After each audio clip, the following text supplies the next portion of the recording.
Hey, your G string's out of tune. I mean, seriously, what do you say to that sort of thing?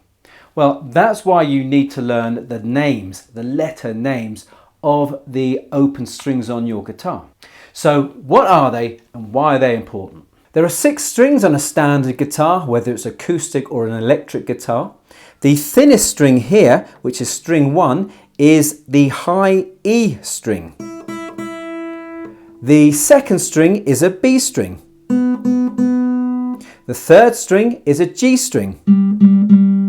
The fourth string is a D string. The fifth string is an A string. And the sixth string, the thickest string, is an E string, and it's the low E string.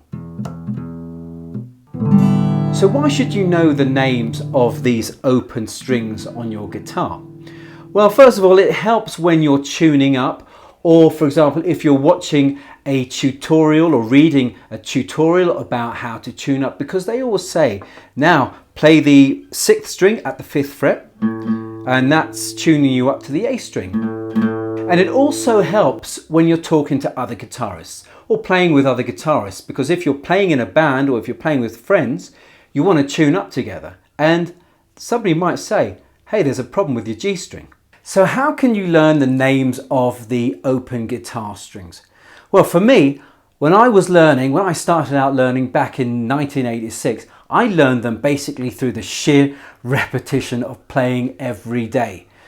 But nowadays, it seems that people use a short 6-word phrase with each word beginning with the letter of the string. And the only thing I could come up with was, eat a delicious guitar breakfast every day. Now, if you can come up with something better than that, then please stick it down in the comments. So thanks for tuning in today. Happy strumming.